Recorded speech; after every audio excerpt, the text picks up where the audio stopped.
a city that had nothing but midgets that stayed in the city. You had different midget gangs. Okay, so the most prominent midget gang was called the Shorty Doo-Wops. Their arch rivals were the knee-high biters. And see, the strange thing about the city, though, is that everything was built at normal height. And basically what the gang fought over were step stools. It was the most sought-after commodity in the city. And the people that made the step stools were the Keebler Elks because their cookie business went out of they went out of business. I'm serious, they went out of business because of the Oompa Loompas. They took over all of the sweets in the city. So, a few years back, the Oompa Loompas were basically taking over the city. You know, they were the legitimate business people. You know, because they were tired of being made fun of because of their orange skin and their green hair and their proclivity towards group song singing. So they had set up basically these storefronts where they sold step stools. But now the two rival gangs, the Shorty Doo-Wops, the knee-high biters. They basically started bootlegging step stools. Okay, and so back to present day.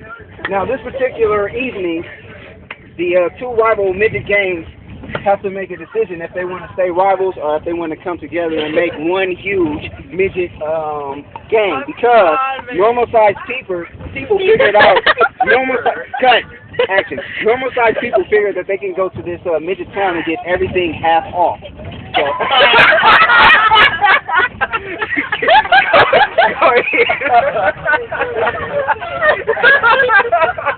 And the thing about the economy in the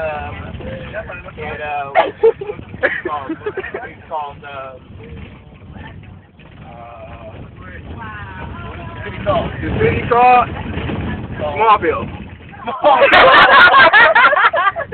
Oh man. Okay, so they were afraid that the regular-sized people would come in and start buying up all these properties in Smallville.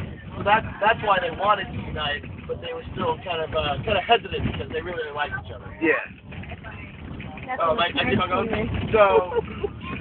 basically, they had arranged to meet at the waterfront, at the dock. That's where all the shady business went down. So they're driving up in their smart cars and their Power Wheels and all their cars and stuff. And, yeah, the two leaders of the gang. The leader of the knee-high biters, his name was Mongo. His name was not Mongo. Half Pint. So Half Pint walks up and he's about to start the conversation when all of a sudden they realize it's a normal-sized human there. And when they see this normal-sized human, they all feel dwarfed. And so, funny motherfucker right there. And so, huh? Okay, so they all feel dwarfed.